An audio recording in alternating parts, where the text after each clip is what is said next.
Assalamualaikum warahmatullahi wabarakatuh. Sebelumnya kami minta izin untuk mewawancarai Bapak untuk tugas mata kuliah Eden Linguistik. Dosen pengampunya Ibu Eli. Jika Bapak berkenan untuk diwawancarai, kami ada 6 pertanyaan untuk diwawancarai, Pak. Bukan 9. Enggak, udah direvisi. Pertanyaan pertama apa? Ya. Ini ya Pak, kebetulan ini kan buku yang Bapak tulis ya, Yang baru. yang TBB. Ya. Ada lagi yang baru. Oh iya. Ya. Nanti punya ada. Itu mau ya. Pertanyaan pertama, masalah apa yang Bapak lihat dalam pembelajaran bahasa hingga mendorong lahirnya buku ini? Sudah belajar bahasa. Masalah. Iya. Bukan masalah mungkin ya. Lebih ke kesempatan dalam menulis, berarti ada gap dan peluang. Sebenarnya buku teori belajar bahasa itu sudah ditulis oleh beberapa penulis, termasuk dosen di sini juga, yaitu Pak Dr. Rahman almarhum. Itu sudah di tahun berapa ya? Tahun 2016 kalau nggak salah. Itu juga saya dulu pernah memakai buku beliau. Karena beliau sudah wafat, dan ini saya mau minta filenya untuk saya revisi dan saya kembangkan lagi. Tapi kata Ketua Prodi itu kalau apa itu dari beliau, tapi saya kembangkan lagi berdasarkan beberapa teori tentang teori belajar bahasa. Saya gabungkan dan lagi lah buku teori belajar bahasa untuk pembelajaran di semester berapa, semester 3 atau semester 7 ya, di semester lagi pokoknya ada semester ini ada mata kuliah teori belajar bahasa. Itu ya saya dan Ketua Program Studi termasuk dekan bersepakat bahwa kembangkan lagi buku teori belajar bahasa untuk pembaruan teori-teorinya dan tetap pustakanya sampai dengan teori prakteknya gitu kan. Kenapa di situ ada videonya saya buatkan untuk membuat atau memperjelas dari teori tentang teori belajar bahasa, karena ada beberapa teori yang mungkin bisa dipraktikkan di setiap pembelajaran bahasa, termasuk ketika dosen mengajar di kelas sampai dengan mahasiswa pun bisa diaplikasikan di dalam kelas. Jadi bukan masalah, tapi adalah peluang, karena kalau berbasis masalah berarti ada kebutuhan lingkungan atau masyarakat. Sebenarnya ada peluang yang belum diadaptasi atau belum dikembangkan lagi, karena penulis sebelumnya sudah belum mengembangkan buku tersebut. Walaupun judulnya sama, teori belajar bahasa, tapi implikasinya atau teori prakteknya belum dikembangkan. Maka dibuat lagi buku teori belajar bahasa dan apa prakteknya ya, di situ ada judulnya dan prakteknya ya. Gitu. Lanjutnya Pak ke pertanyaan kedua, kadang-kadang kan kalau menulis itu, kalau untuk menulis kadang-kadang nge-stuck ya. Nah, bagaimana sih cara mengatasi kebutuhan dalam menulis itu? Kebutuhan dalam menulis ya. Memang kalau misalkan kita menghadapi tantangan jalan buntu dalam menulis, ya itu kembali lagi pada diri kita masing-masing. Kita harus banyak membaca sebelumnya, banyak berinteraksi dengan para ahli ya, ahli dalam bidang pembelajaran, khususnya kalau misalkan dalam belajar bahasa Indonesia ya carilah orang-orang yang berkompeten dalam bidang bahasa ya. Kalau misalkan tentang evaluasi ya bicara tentang evaluasi beberapa ahli, agar dari kebutuhan itu kita menemukan solusi gitu kan. Nah itu yang pertama. Kalau yang kedua, kita harus banyak belajar dan membaca lagi buku-buku yang berkaitan tentang yang kita akan tulis. Kalau misalkan itu tidak dilakukan, otomatis ya kita nggak akan ada masalah, nggak akan ada solusi gitu kan.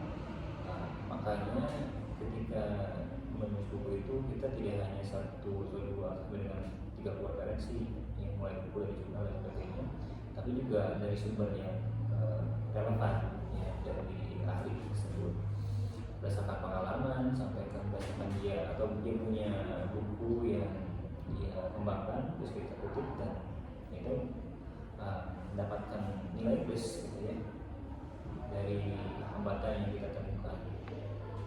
Kalau misalkan ada beberapa halangan selain dari itu ya mungkin dalam waktu dalam menulis itu kan kadang kita nggak semua orang bisa menulis di waktu tersebut kan. Kalau misalkan di tengah malam kadang-kadang kan orang-orang pada tidur, nah ini ada kesempatan untuk kita menuangkan ide dan gagasan kita yang tadinya di siang hari kita punya ide ini tapi belum terlaksana gitu kan. Nah, itu bisa dilaksanakan di pagi hari gitu kan, menjelang siang. Itu ada di pukul 1 atau pukul 2 pagi itu saya sering karena sudah kebiasaan bangun pagi ya. Itu saya kesempatannya itu menulis gitu ya, sampai mengerjakan kegiatan yang lain seperti yang sudah sebagainya. Jadi ya tadi meluangkan waktu, karena waktu-waktu yang bagus itu ya di waktu pagi hari. Nah, ada juga beberapa penulis yang punya waktu tersendiri. Ketika dia mau tidur dia mau nulis, dia bangun tidur juga dia suka menulis gitu ya, baik itu naskah drama, naskah novel atau maupun naskah pembelajaran dan sebagainya dengan referensi seperti itu. Ya kita gantung kembali lagi kepada situasi si penulis dan keadaan dari lingkungannya. Kalau misalkan sudah kebiasaan ya otomatis dia juga akan menulis pada waktu yang dia sukai dan dia senangi. Ya, tadi baik lagi pada masing-masing penulis kalau misalkan ada menemukan start dalam menulis gitu ya. Ya mau menulis buku, mau menulis skripsi, disertasi sama. Itu ada waktu-waktu tertentu. Enak-enaknya di kafe ya, berarti kalau tersebut enaknya namanya di kafe. Gitu kan. Ada juga yang di kampus, ada di waktu-waktu sebelum kerja. Ya. Ada juga di waktu malam setelah dia bangun pagi ya. Karena ketika bangun kan juga dari refresh gitu ya. Jadi ada semangat baru lah. Nah kan Pak, saat Bapak menulis buku, nah biasanya Bapak itu menemukan ide buat menulis buku itu dari mana sih? Idenya ya ketika saya lihat dulu kondisi lapangan seperti apa, sampai dengan kebutuhan yang ada di zaman sekarang ini butuhnya apa gitu. Kalau yang sekarang saya tambahkan buku itu yang tentang mulai pembelajaran Jupiter itu experiential, meaningful, personalized and sustainable living ya. Yang satu lagi itu kalau masalah ya yang kita sebutkan. Nah itu kan berdasarkan kebutuhan di lapangan setelah diobservasi di sekolah dasar. Guru-guru itu banyak mempelajari dengan deep learning. Kenapa saya buat buku tersebut berdasarkan teori deep learning dan kemudian satu saya gabungkan, saya rumuskan oh ini sepertinya bagus deh ketika anak atau guru-guru mengajarkan dengan kesenangan ya, maksudnya dengan joyful, dengan rasa gembira gitu ya, tapi berdasarkan eksperimen gitu kan. Kalau di SD itu dia biasanya kalau kasarnya udah mulai kan, otomatis saya harus kembangkan model pembelajaran yang menyenangkan tapi berpengalaman dan secara personal gitu kan, dan bisa diaplikasikan di lingkungan agar lingkungan mereka itu misalkan dari sampah bisa membuat apalah gitu ya. Jangan sampai membuang sampah di sekolah itu tidak bermanfaat gitu. Harusnya bisa menjadi salah satu inovasi di sekolah. Maka itu dari berdasarkan kebutuhan para guru sekolah dasar. Jadi buatlah sebuah buku yang baru. Kalau misalkan tentang teori belajar bahasa itu berdasarkan dari tadi buku yang sudah lama kita perbarui lagi tapi dengan aplikasi yang berbeda, sumber yang berbeda dengan teknik menulisnya pun.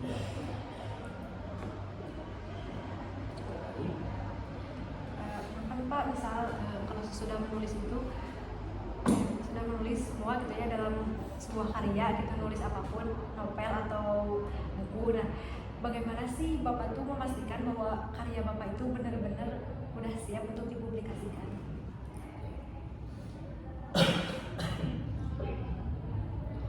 Siap untuk dipublikasikan. Tidak hanya buku, artikel pun sama sebenarnya.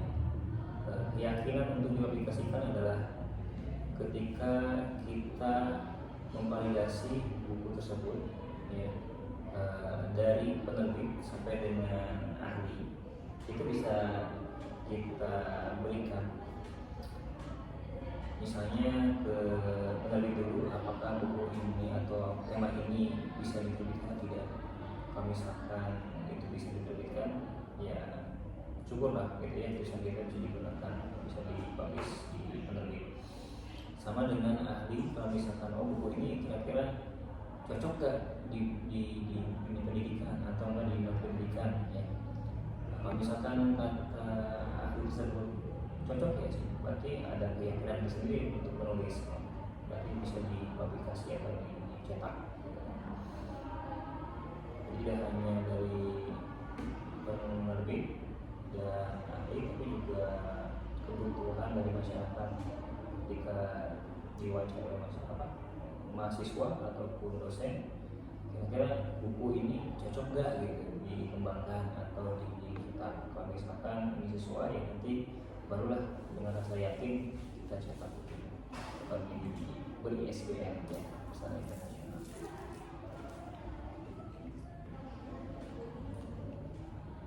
Oke. Iya, ada banget satu. Apa pelajaran berharga yang Bapak dapatkan selama proses menulis buku ini? Buku yang LBB. LBB ya. Pengalamannya menambah wawasan, ya, menambah wawasan pertama. Karena yang sebelumnya, ya mungkin ada beberapa atau 3 teori yang saya ketahui, tapi ketika saya baca lagi, menambah pengetahuan baru tentang teori bahasa. Banyak teori yang saya kutip dan banyak teori yang saya masukkan, dan sebelum saya masukkan itu saya pelajari dulu, dan ketika saya baca-baca, ternyata prakteknya harus seperti ini.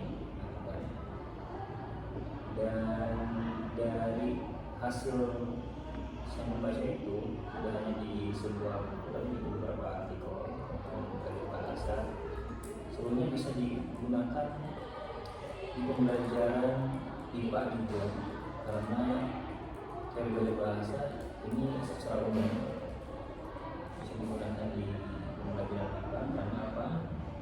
Di IPA juga pasti mereka ada tentang behavior, kebiasaan. Ketika mereka sudah biasa dalam berbicara bahasa Indonesia, otomatis mereka akan baca dalam bahasa Indonesia. Dan ada konstruktisme, banyaklah pokoknya teori tersebut bisa dipraktekkan, bisa dimanfaatkan oleh para pembaca dalam maupun MIPA maupun ya teori belajar bahasa di kelas. Kan terkadang pembaca itu bisa menafsirkan buku dengan cara berbeda dari penulis maksud, dari yang penulis maksud gitu Pak. Nah, gimana sih Bapak menyikapi hal itu? Oke, kalau misalkan tanggapan dari para pembaca itu kembali lagi dalam apa ya, perilaku dari pembacanya ya. Dia tanggapannya seperti apa? Kalau misalkan dia melihat dari tulisan saya tentang teorinya saja, ya dia akan mengaplikasikan teorinya. Tapi kalau misalkan prakteknya juga dia akan berbeda lagi. Misalkan si A membaca teori ini tapi prakteknya berbeda dengan si B, ya, karena ada paduan lain dengan teori lain atau memadukan dengan cara sendiri, karena berbeda-beda ketika dosen mengajar itu, walaupun dia kembar gitu ya, tapi pasti ada perbedaan. Dan kadang dosen A dengan dosen B gitu ya, ketika kita melihat dosen dalam satu ruang lingkup pun, mereka ketika membaca buku itu pasti berbeda tanggapannya. Misalkan saya dengan Bu Ampa misalnya membaca tentang teori belajar bahasa, walaupun sama membacanya, tapi ketika prakteknya itu akan berbeda. saya dengan skill saya yang punya gitu ya, saya gunakan dengan skill saya gitu ya, gua apa dengan skill gua apa, tapi tujuannya tetap sama, jadi menyampaikan materi tentang teori belajar bahasa gitu ya.